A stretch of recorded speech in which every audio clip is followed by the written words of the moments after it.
మనము చూద్దాం. మత్తయి సువార్త 18వ అధ్యాయము 11వ వచనం. That is our keywords. అదొక మూలాంశంగా తీసుకొని మనము వాక్య ధ్యానం చేద్దాం.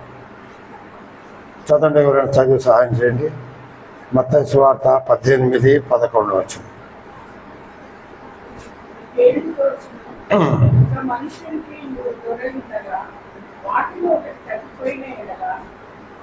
మత్తయి సువార్త 18:11 అమ్మా, అంతేనా? చదవండి.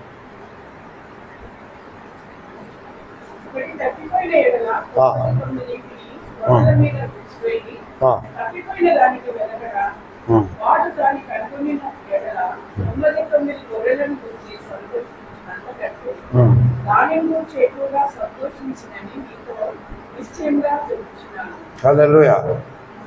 ఒక మనుషుడికి 100 గొర్రెలు ఉన్నాయి, 99 సేఫ్గా ఉన్నాయి. ఒక్క గొర్రెనే ఏమైపోయింది? తప్పిపోవడానికి కారణాలు మనం ఎన్ని ఆలోచన చేసినా అదంతా కరెక్టే అనిపిస్తుంది కదా.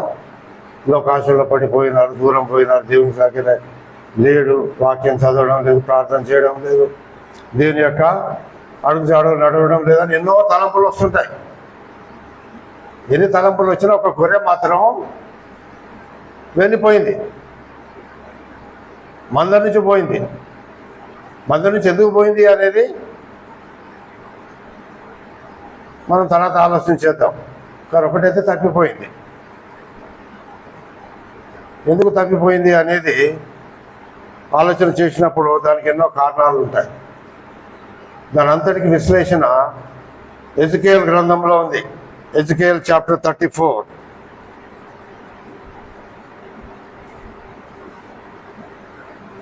ముప్పై 12 వచ్చింది సార్.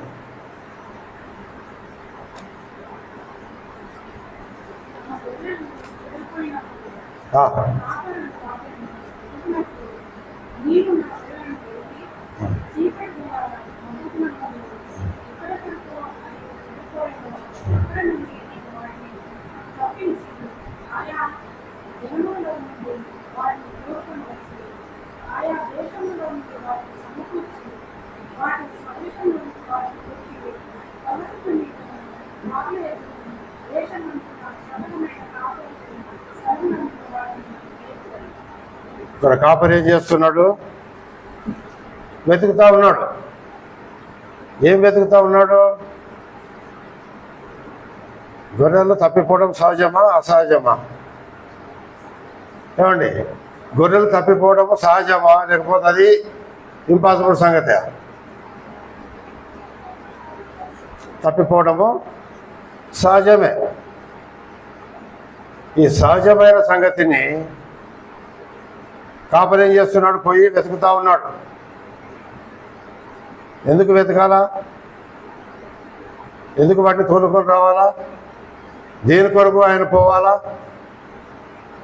ఎక్కడెక్కడ తప్పిపోయినో అన్నీ వెతుక్కుంటూ రావాలా?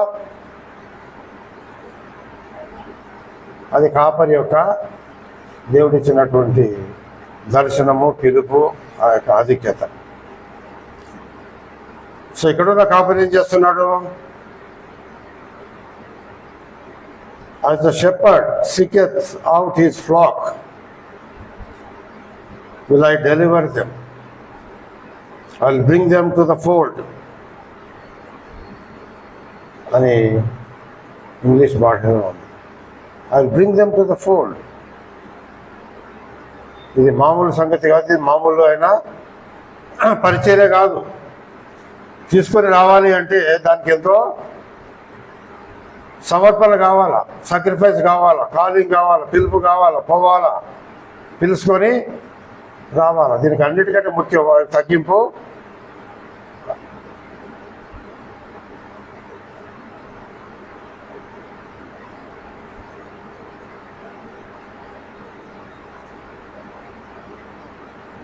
ఒక బుక్ చదవండి, షెపర్డ్. ఆ షెపర్డ్ అనే బుక్లో ఎట్లా ఏముందంటే ఈ గొర్రెల్లో నానా రకాలుగా గొర్రెలు ఉన్నాయని వివరిస్తాడు. గొర్రెల్లో సాధువైన గొర్రెలు, పిలిస్తే పలికే గొర్రెలు, ప్రార్థనకు వచ్చే గొర్రెలు, ఇంకా దేవుని వాక్యానికి స్పందించే గొర్రెలు ఉంటాయి.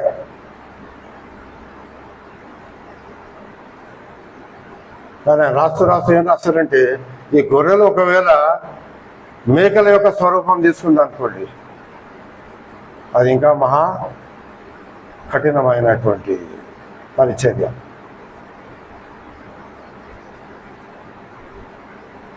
ఈ కాపరి విషయం ఇక్కడ రాసినప్పుడు లూకా సువార్త 5:52 వచనంలో ఒక మాట ఉందండి. లూకా సువార్త 5వ అధ్యాయము 32వ వచనం.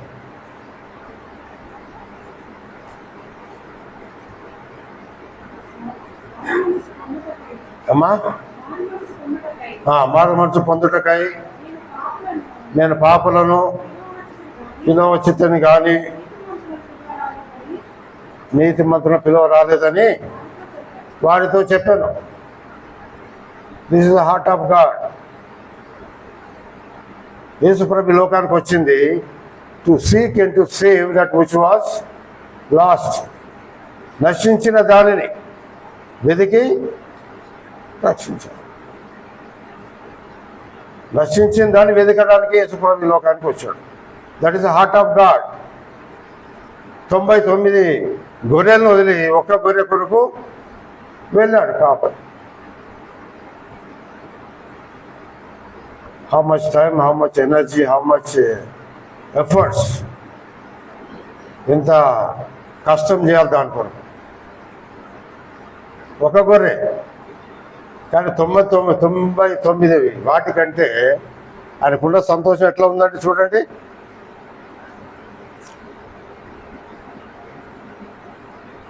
మత్తయి సువార్త 18:11.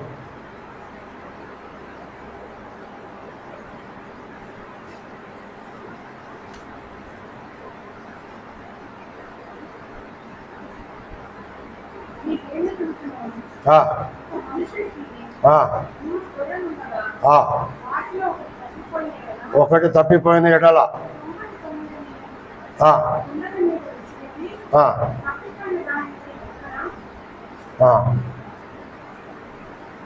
తర్వాత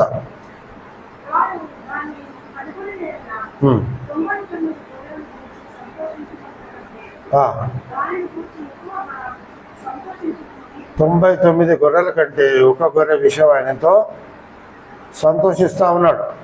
ఎందుకు సంతోషిస్తున్నాడు? That is the heart of God. ఒకసారి నేను ఇక్కడి నుంచి ఖమ్మం ఏరియాలో ప్రయాణం చేసినప్పుడు ఒక దగ్గర కూర్చున్నాను. ఆటో అన్న బస్ అయినా దొరుకుతుందేమని కూర్చొని ఉన్నాను. అక్కడనే ఎదురుగా ఒక అమ్మ కూర్చొని ఉంది. ఒక పిల్లోని ఎత్తుకుంది, ఒంటిలో ఉన్నాడు. ఒక పిల్లోని వదిలిపెట్టింది, 2 పిల్లలు ఆమెకు. ఒక పిల్లోడు అక్కడిక్కడ ఆడుతూ ఉన్నాడు, ఒక పిల్లోని పట్టుకొని కూర్చుంది.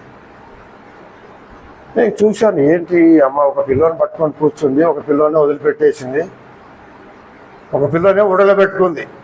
వాడు కూడా పెద్దోడే, పెద్ద వయసే, సుమారు 7-8 సంవత్సరాల వయసు ఉంటుంది.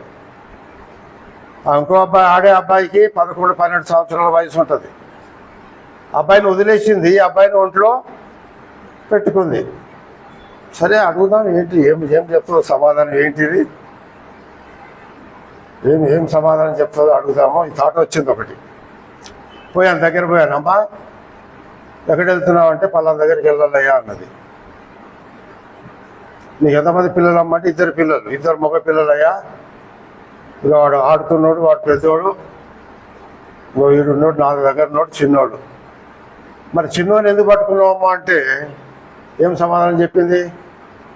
జస్ట్ ఆలోచన చేయండి, ఏం సమాధానం చెప్పుంటుంది? అమ్మా ఏంటది? మిస్ అయిపోతాడనా? సరే మిస్ అయిపోతాడంటే ఎత్తుకుని కూర్చోవాలా? ఎందుకు పట్టుకొని కూర్చుంది? జస్ట్ సింపుల్, ఆలోచన చేయండి. ఆమె చెప్పిన సమాధానం ఏంటంటే, అయ్యా ఆడుతున్న పిల్లోడు, వాడు ఆరోగ్యవంతుడు, వాడు బలంగా ఉన్నాడు, వాడు ఆడుతాడు, వాడు ఎక్కడున్నా ఏ పని చేసుకోగలడు. నేను ఎత్తుకున్న పిల్లోడు బలహీనుడు, వాడు సరిగా తినడు, వానికి ఆరోగ్యం సరిగా లేదు, వానికి నా అటెన్షను కావాలి, నా శ్రద్ధ ఆయన మీద ఉండాలా. ఎంత చక్కటి ఆలోచన చూడండి. కన్న తల్లికి ఆలోచన ఉంది. ఈ బాగలేని పిల్లోని పట్టుకుంది, బాగున్న పిల్లోని దేవుని హృదయం కూడా అంతే. 99 గొర్రెలు బాగున్నాయా? ఉన్నాయి. ఒక్క గొర్రె దాని కొరకు ప్రయాణం చేశాడు. వెళ్ళాడా? వెళ్ళాడు. పట్టుకున్నాడా? పట్టుకొచ్చాడు. That's how God is doing with us. అందుకని పౌలు భక్తుడు రాస్తాడు, మనం ఇంకనూ పాపులమై ఉండగా క్రీస్తు యేసు మన కొరకు. That is the heart of God. ఆ హృదయం తల్లిదండ్రులైనా మనకు కూడా ఇచ్చాడు. ఏ పిల్లోడైతే బాగాలేడో, ఏ పిల్లైతే బాగాలేదో, ఏ అమ్మాయి అయితే బాగాలేదో, వాళ్ళ వెంబడి ఎక్కువ మనము అటెన్షన్ పే చేస్తామా లేదా? చేస్తాం. అట్లనే దేవుడు మన పట్ల కూడా అంత శ్రద్ధ కలిగి ఉన్నాడు. మనం రక్షించడంలో, ఆయన రక్షణ సాక్ష్యంలో, ఆయన గుంపులో కలపడానికి, ఆయన సంఘంలో కలపడానికి, ఆయన సంఘంతో సావాసం కలిగి ఉండడానికి దేవుని హృదయం అంతగా తప్పిస్తూ ఉంది. ఆయనకి ఎంత సంతోషం ఉందాడు చూడండి. ఎంత సంతోషం ఉంది. ఆ ఒక్క గొర్రె దొరికినప్పుడు ఎంత సంతోషం ఉందండి చూడండి.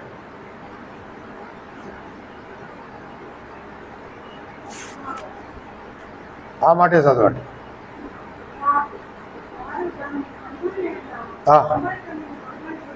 99 గొర్రెలు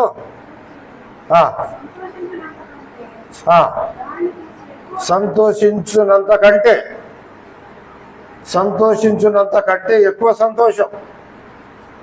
99 గొర్రెలకు ఉన్నటువంటి సంతోషం కంటే ఆ ఒక్క గొర్రె విషయము ఆయన ఎంతో సంతోషిస్తున్నాడు. యేసుప్రభువుకు కావాల్సింది ఆ సంతోషం. That is the heart of God. ఆ సంతోషం కావాలి యేసయ్యకు. ఆ సంతోషం కొరికే మనను రక్షించుకున్నాడు.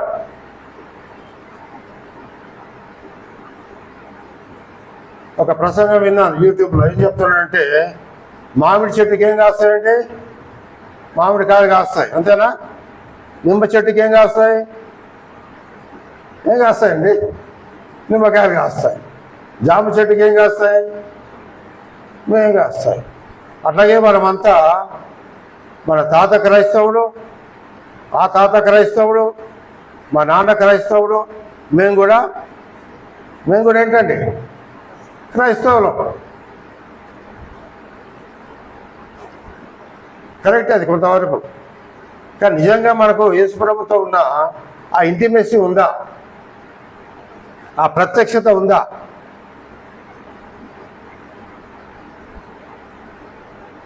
అని మాట్లాడినప్పుడు నాకు వచ్చిన తలంపు ఏంటంటే, ఇలాంటి సంతోషం మనము దేవునికి కలిగించగలిగితే అది గొప్ప సంతోషం, గొప్ప ఆత్మ. నశించిన ఆత్మలు ఎక్కడున్నాయని మనం ఆలోచన చేస్తే, ఎక్కడున్నాయండి నశించిన ఆత్మలు? నశించిన గొర్రెలు ఎక్కడున్నాయి? విలేజ్లో ఉన్నాయా? ట్రైబల్ ఏరియాస్లో ఉన్నాయా? గ్రామాల్లో ఉన్నాయా? ఒక ఆయన అంటారు, పట్టణాల్లో నశించిన గొర్రెలు లేవండి. లేవా ఇక్కడ? ఈ నశించిన గొర్రెలు అంతటా ఉన్నాయి, మన మధ్యలోనే ఉన్నాయి. ఈ నశించిన దానిని వెతికి రక్షించడానికి మనం కొంత ప్రార్థన చేయాలి, ప్రయత్నం చేయాలి. ప్రభు కొరకు ప్రార్థన చేసి కొంతమందిని ఈ నశించిన వాటిని వెతకాల. ఈ 2వ సంవత్సరంలో కొన్ని గొర్రెలను మనం వెతుకుదాం. ఏమంటే మెత్తగారంతనా అవునట్టుండే ఆయన కరెక్ట్. గొర్రెలను పట్టాలి, నశించిన గొర్రెల్ని.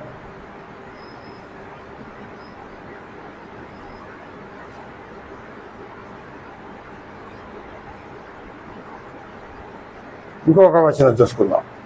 లూకా సువార్త 17వ అధ్యాయం. అదంతా మనకు తెలిసిన వాక్యాలు, కొత్తగా ఏం బోధించడం లేదు, కానీ జస్ట్ రిమైండింగ్ అవర్ సెల్స్. మనకు మనము గుర్తు చేసుకుంటున్నాం, జ్ఞాపకం చేసుకుంటున్నాం.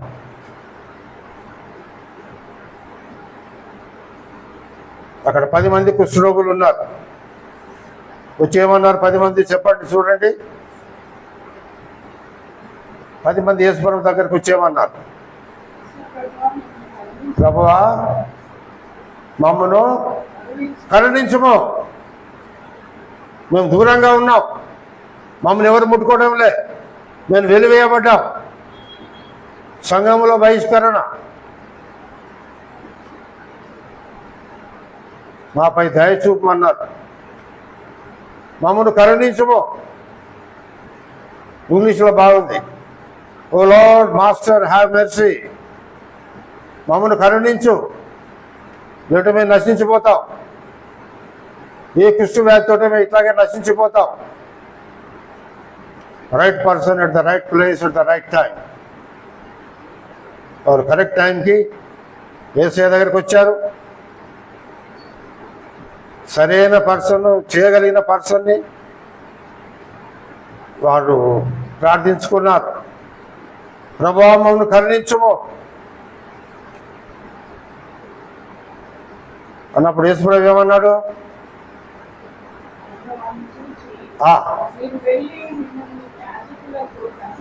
మీరు వెళ్ళి యాజకునికి వాళ్ళ మీద చేయబెట్టాడా? వాళ్ళు ముట్టుకున్నాడా? వాళ్ళకి ఏమన్నా హీలింగ్ ప్రేయర్ చేశాడా? చేశాడండి? చేయలేదు. పోయి కనపరుచుకోమన్నాడు అంతే. ఆయన మాటలో శక్తి, మాటలో బలం అని చెప్పాడంతే. వాడు వెళ్ళాడు. చెప్పడము, వెళ్ళడం. వాళ్ళు అనుమానపడ్డారా? మరి ఏదో చేస్తాడు అనుకుని మేమనుకుంటే ఈయన వచ్చి వెళ్ళి కనపరుచుకోమంటున్నాడు ఏంటి అన్నాడా? ఈ కనపరుచుకోవడం మాకు రాదా? యాజకుడు మమ్మల్ని ఎందుకు రాణిస్తాడు? వెళ్ళి కనపరుచుకోమంటే అది ఇంపాసిబుల్ సంగతి. మేము ఎట్లా కనపరుచుకోవాలి? మమ్మల్ని రానియరే, మేము పోవడానికి వీలు లేదే అనుకున్నారా? చెప్పిన వెంటనే వెళ్ళారు. వెళ్ళిన తర్వాత చూడండి ఏమైందో. వారు వెళ్ళుచుండగా యాజ్ దే వెంట్, లోబడిన వెంటనే, ఆయన మాటకు వినిన వెంటనే, ఆయన మాటకు లోబడిన వెంటనే స్వస్థత ఆరంభమైంది. వారు వెళ్ళుచుండగా శుద్ధులైరి. హల్లెలూయా. వెళ్ళుచుండగా శుద్ధులయ్యారు. లోబడినప్పుడే శుద్ధులయ్యారు. ఆయన మాట సెలవిచ్చిన వెంటనే శుద్ధులైపోయారు. యేసుప్రభు వెళ్ళమనగానే శుద్ధులైపోయారు. ఆయన మాటలో శక్తి ఉంది. ఆయన మాటకు లోబడినప్పుడు, ఆయన మాట విన్నప్పుడు శుద్ధి. ఇంగ్లీష్లో మంచిగా ఉంది. As they went they got healed. As they went. ఏం క్వశ్చన్ చేయలే, ఏం మాట చెప్పలే. యేసుప్రభు నువ్వు ఏదో ప్రార్థన చేస్తావు అనుకున్నాం, ఏదో హీలింగ్ ప్రేయర్ చేస్తాడు అనుకున్నాం, ఏదో మా పైన చేతులు పెడతాడు అనుకున్నాం. ఏం చెప్పలేదు, ఒక మాట లేదు, ఏం లేదు. వెళ్ళి యాజకునికి కనపరుచుకోమన్నాడు. కనపరుచుకోక ముందే వాళ్ళు వెళ్ళుతుండగానే శుద్ధులయ్యారు. అయ్యారా? అయ్యారు. ఎందుకు అయ్యారు? బాగా ఆలోచించండి. ఇంటికి వెళ్ళిన తర్వాత దానంతా చదవండి.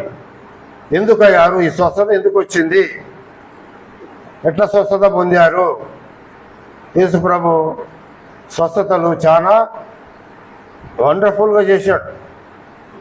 గుడివానికి వెళ్ళి కొన్నిట్లో కలుపుకోమన్నాడు.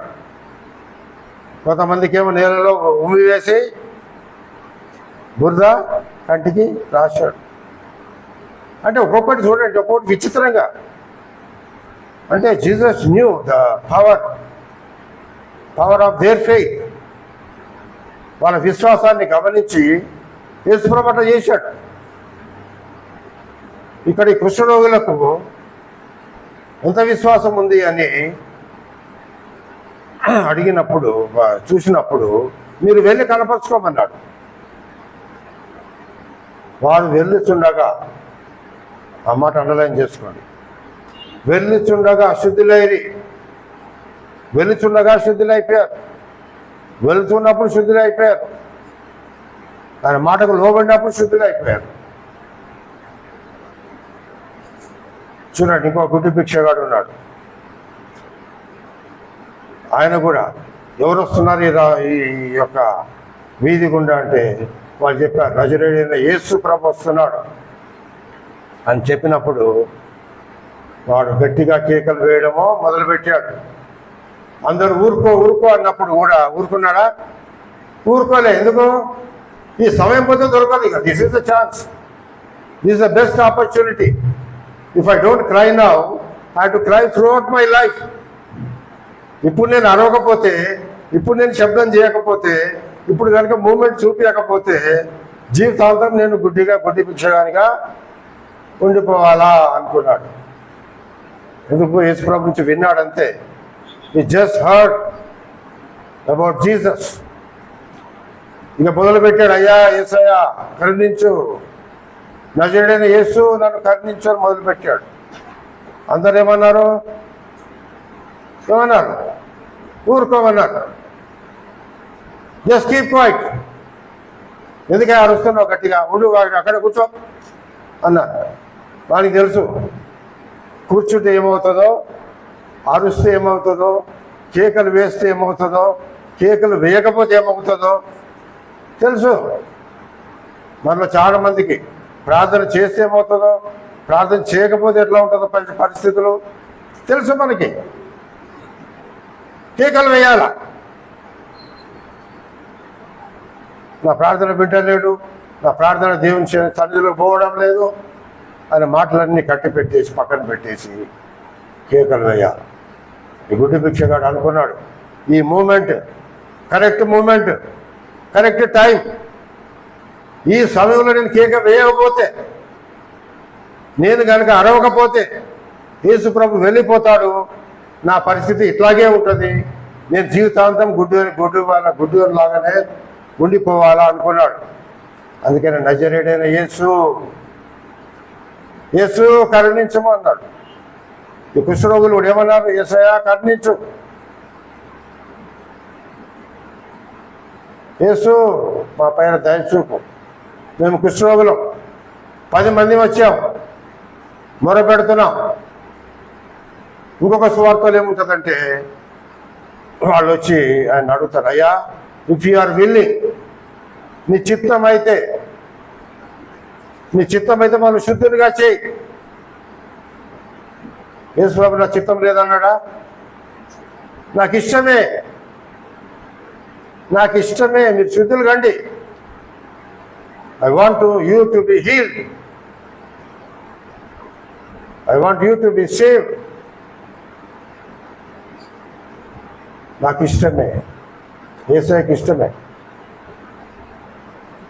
రక్షించిన దాన్ని వెతకడం యేసయ్యకు చాలా ఇష్టమైన పని. ఆయన హృదయ స్పందన, హృదయంలో నుంచి వచ్చినటువంటి ఆలోచన. ఆ తర్వాత చూడమ్మా,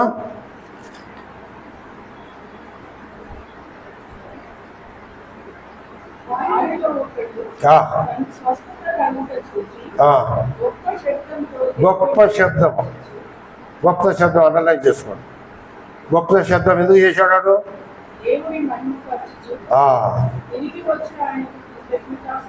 గొప్ప శబ్దం చేసి దేవుణ్ణి స్తుతించుతూ వచ్చాడు. గొప్ప శబ్దం చేశాడు. దేవుని స్తుతించాడు. ఎందుకు ఆ శబ్దము, ఎందుకు ఆ స్తుతి? స్తుతిలో దేవునికి మహిమ ఉంది. అందుకనే అయ్యగారు చాలా టైం తీసుకొని పాటలు పాటిస్తూ ఉన్నాడు. ఎందుకంటే ఆ స్తుతిలో మీద ఆసీనుడైన దేవుడు వాడు గొప్ప శబ్దముతో కేకలు వేసి దేవుని దగ్గరికి స్తుతిస్తూ వచ్చాడు. గొప్ప శబ్దం ఎందుకు చేయాలా? గొప్ప శబ్దం గురించి ఆలోచన చేయండి. గొప్ప శబ్దం అంటే ఎట్లుంటుంది, ఎలాగుంటుంది, ఏ విధంగా ఉంటుంది? వై దిస్ శబ్దం?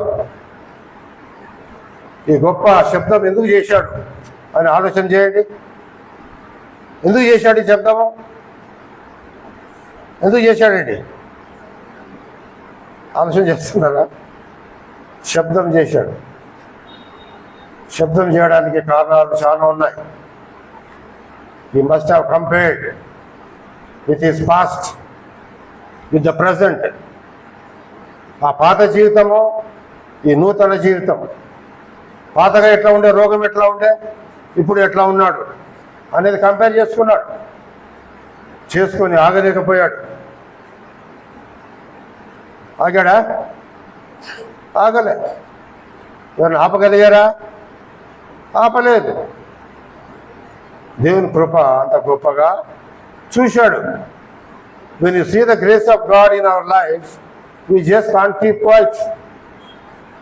మనం నిశ్శబ్దంగా ఉండలేము. కేకలు వేసి దేవుని స్తుతించే సమయం. పాత చూసుకున్నాడు, వెళ్తా ఉన్నప్పుడు చూసుకున్నాడు. ఎట్లా అయిపోయింది? ఎట్లా అయిపోయింది? బాగైందా? అప్పుడు ఎట్లా ఉండే? కుష్ఠరోగం. మనం ఇమాజిన్ చేద్దాం. చేతులని వంకర పోయి, కొంచెం ముఖం అంతా వికారంగా ఉండి, కాళ్ళు వేళ్ళు లేకుండా అందవికారంగా ఉండనేమో, ఉండొచ్చు. కానీ యేసు ప్రభు పలికిన మాటతో స్వస్థత పొంది ఆగలేకపోయాడు. He cannot keep quiet. ఒక చిన్న స్టోరీ చదివా. ఒక చర్చిలో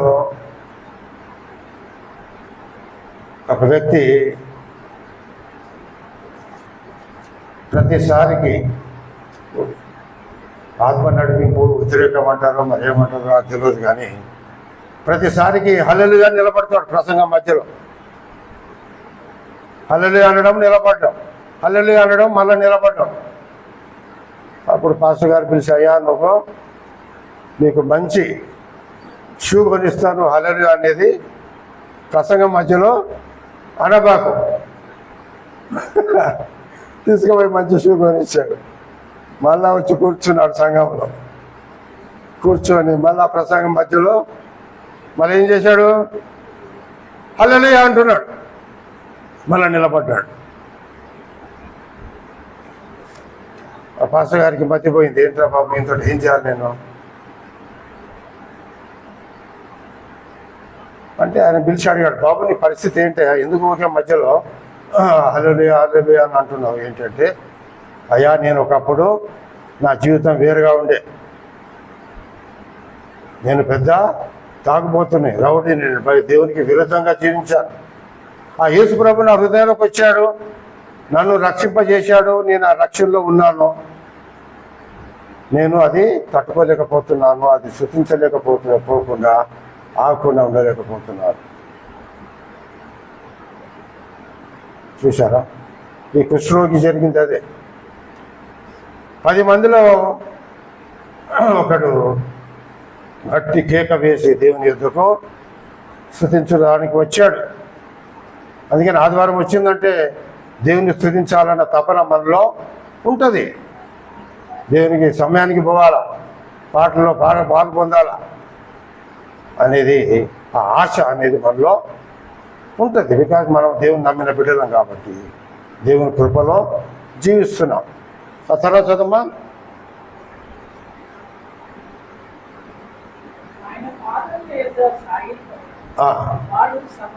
సమరయుడు. ఆ తర్వాత అందుకు యేసు యేసు 10 మంది శుద్ధులైన కాదా? ఆ, ఆ 9 ఎక్కడ? ఈ అన్యులు తప్ప దేవుని మహిమపరచుటకు తిరిగి వచ్చిన వారెవరు అగుపడలేదా? నీవు లేచుకొని నీ విశ్వాసములను స్వస్థపరచుమని ఏమంటాడు యేసు ప్రభు? 10 మంది చెప్పండి, 10 మంది శుద్ధులైన కారా? ఆ 9 ఇక్కడ. Where are the 9? Where are the 9? Where are the 9? ఈ ప్రశ్న ప్రభు మనతో అడుగుతున్నాడు. Wear are the 9? 10 మంది శుద్ధులైన కారా? మా ఇంటిలో 10 మంది ఉన్నాం. 10 మంది రక్షణ పొందారు. అందులో 5 గుడికి పోతున్నారు. 5 చర్చిని ఆశ్రయిస్తున్నారు, ప్రార్థన చేస్తున్నారు, వాక్యం చదువుతున్నారు. ఈ ప్రశ్న దేవుడు నన్ను కూడా అవుతుంది. మిగతా 5 ఏరి బాబు? నువ్వు స్టేజ్ ఎక్కి బాగా వాక్యం చెప్తున్నావు, కానీ ఇంకా 3, ఇంకా 5 ఏరి? Where are the 9? ఆ ప్రశ్న ప్రభు మనందరిని అడుగుతున్నాడు. మన ఇంటిలో, మన గృహంలో, మన పక్కవారు, మన పొరుగువారు వేరి ఎక్కడున్నారు? Where are the 9? మొత్తం 10 మంది శుద్ధులయ్యారా? ఒకడే అయ్యాడా? 10 మంది అయ్యారా? 10 మంది అయ్యారా లేదా? చెప్పండి. 10 మంది అయ్యారు. మరి 9 ఎక్కడ? ఒక్కడు వచ్చాడు. 1 person came with thanks giving to the lord. దేవుని కృతజ్ఞతాస్తుతులు చెల్లించడానికి ఒక్కడు వచ్చాడు. ఆ ఒక్కడు వచ్చినందుకు దేవునికి సంతోషం లేదా? యేసయ్యకి సంతోషం ఉందా? యేసయ్య సంతోషిస్తున్నాడా? మరి 9 గురికి ఎందుకు అడుగుతున్నాడు అని అనుకోవచ్చు కదా. అయ్యా, నేను ఒక్కడు వచ్చాను, సంతోషం లేదా? ఇంకా 9 మంది బాధ్యత నాకెందుకు? వాళ్ళు ఎడిపోతే నాకేమి? వాళ్ళు వచ్చినా రాకపోయినా నాకేమి? నేనైతే వచ్చాను కదా, నేనైతే ప్రజెంట్ అయ్యాను కదా. ఇంకా 9 ఎక్కడా? కుటుంబంలో 4 ఉంటే ఒకరు వచ్చారు, 3 ఎక్కడా? ఏమండి? ఇది కొంచెం కష్టంగా ఉంటుంది కదా చెప్పడానికి, జవాబు చెప్పడానికి కూడా చాలా కష్టం ఉంటుంది. నాకు కూడా కష్టమే, కానీ దేని వాక్యం చెప్తుంది కాబట్టి మనం దాన్ని తీసుకోవాలి. కష్టమే, వచ్చిన వాడిని కూడా కష్టమే. ఏంటి ప్రభా నన్ను ఇట్లా అడుగుతున్నావు? నేను కృతజ్ఞత చెల్లించడానికి నేను ఇంత సంతోషంగా గొప్ప కేకలు వేస్తూ నేను స్తుతిస్తూ నేను ఆరాధిస్తూ నేను వస్తే మరి ఇంకా 9 ఎక్కడ అంటే నేనేం చెప్పాలి ప్రభా? నాకేం పని, నాకేం పరిస్థితి, నాదెందుకు ఆ బాధ్యత, నాకేం పని? నేనైతే వస్తున్నాను కదా, నేనైతే ఇస్తున్నాను కదా, నేనైతే పార్టిసిపేట్ చేస్తున్నాను కదా, నాకు బాగానే ఉన్నది కదా అనుకోవచ్చు. కానీ ప్రియమైన దేవుని పెట్టారా, మన మీద ఈ బాధ్యత కూడా దేవుడు పెట్టాడు. 9 ఎక్కడ? లేకపోతే అడగపోతుండే ప్రశ్న. ఎందుకు అడిగాడు యేసుప్రభు? ఎందుకు అడిగాడు అనుకోండి, ఒక మాట ఆలోచించండి. ఎందుకు అడిగాడు ఈ ప్రశ్న? ఇది చాలా హార్డ్ క్వశ్చన్ కదా, అడగడానికి ప్రశ్న. కానీ దేవుడు కృపామయుడు, కరుణా సంపన్నుడు కాబట్టి ఆయన హృదయము ఆ 9 కొరకు కూడా ఉంది. Is asking for other 9. అందుకే నిజంగా చదివాం 99 గొర్రెలు వదిలిపెట్టి ఒక్క గొర్రె. ఈ 99 ఉన్న వాటికంటే ఒక్క గొర్రె విషయం ఆయనకు సంతోషమైంది. That is the heart of God. తల్లిదండ్రులకు 3 పిల్లలు ఉంటే ఒక పిల్లడు బాగాలేకపోతే వాడి మీదనే మనసు ఉంటుంది. ఒక గృహకూడిగా పోయాను, 2 పిల్లలు, ఒక అమ్మాయి, 2 మగ పిల్లలు, ఒక అమ్మాయి. ప్రార్థన చేయమంటే తల్లి ఫస్ట్ బిడ్డ విషయం ఎత్తుకుంది.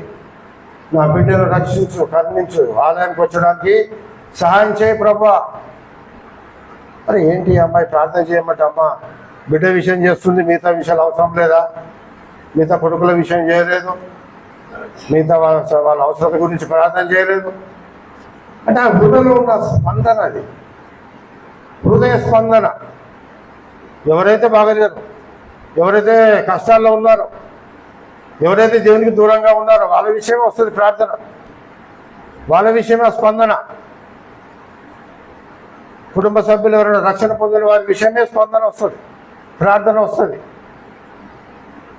That is the heart of God, that is the plan and purpose of God. తొమ్మండుగురు ఎక్కడ? అయ్యా దీనికి సమాధానం మన దగ్గర ఉందా? తొమ్మండుగురు ఎక్కడ? తొమ్మండుగురు ఉన్నారా? ఉంటే ఎక్కడ? ఇంకా ముగ్గురు ఉన్నారా? ముగ్గురు ఎక్కడ? ఇంకా ఐదుగురు ఉన్నారా? ఐదుగురు ఎక్కడ? That is what the heart of God. దేవుని యొక్క హృదయ స్పందన ఆ విషయంలో ఉంది.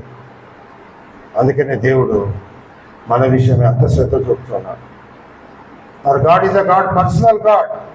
మన వ్యక్తిగత దేవుడు, వ్యక్తిగతంగా మన ప్రార్థన వింటాడు. మన హృదయ స్పందన ఆయనకి తెలుసు, మన ఆలోచన ఆయనకి తెలుసు. ఆఖరిగా రోమీయులకు రాసిన పత్రిక 1వ అధ్యాయము 16వ వచనం.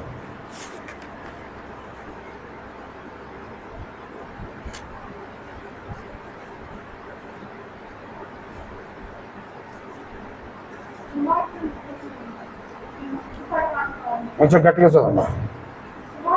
స్వార్థను గురించి నేను సిగ్గుపడు వాడను కాను, ఏలనగా నమ్ము ప్రతివానికి, మొదట యూదునికి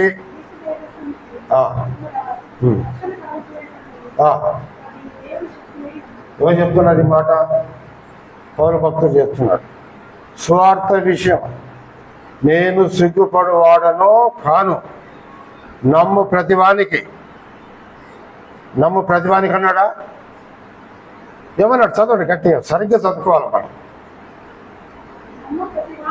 నమ్ము ప్రతివానికి, నమ్ము ప్రతివానికి చెప్పాలి. తర్వాత మొదట యూదునికి, గ్రీసు దేశస్థునికి. ఎందుకు చెప్తున్నాడు ఆ మాట? అది మనకు ఒక హోంవర్క్, ఇంటికి పోయినాక చదవండి. మొదట యూదునికి, తర్వాత గ్రీసు దేశస్థుడికి రక్షణ కలుగా. I preach not the gospel. I am not ashamed to preach the gospel.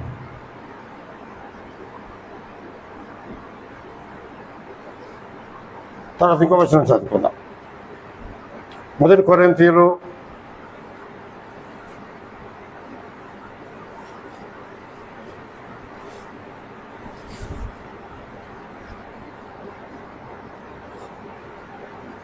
'Sorry ఆ భాగానికి పోతే మన టైం ఎక్కువ అయిపోతుంది. ఎజికేల్ చాప్టర్ 34, ఎజికేల్ గ్రంథం 34వ అధ్యాయం 16వ వచనం చదివి ముగించుకుందాం.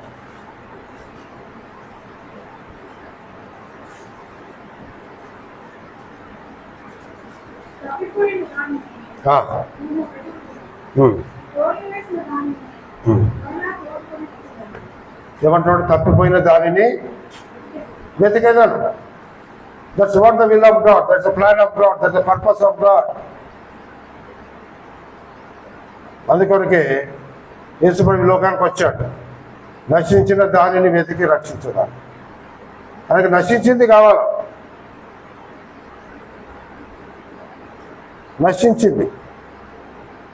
అందుకనే బాగున్న వాడికి డాక్టర్ అవసరం లేదు. అవసరమా? బాగా లేని వాడికే డాక్టర్. డాక్టర్ దగ్గర ఎవరు వెళ్తారు? బాగాలేని వారు వెళ్తారా, బాగున్న వారు వెళ్తారా? ఎవరు వెళ్తారండి డాక్టర్ దగ్గరికి? బాగలేని వారు. అందుకనే seek and to save that which was last. ఎక్కడ నశించిందో అక్కడ. నశించింది దేవునికి ఇష్టమైన ఆ హృదయం మనకు కూడా ఉండాలని దేవుని యొక్క పేరిట మనము వీటిని వెతకాలని మనవి చేస్తూ సమయం ఇచ్చిన అయ్యగారికి ఈ కొద్ది మాటలతో ముగిస్తున్నాను. దేవుడు మనందరినీ దీవించును గాక. ఆమేన్.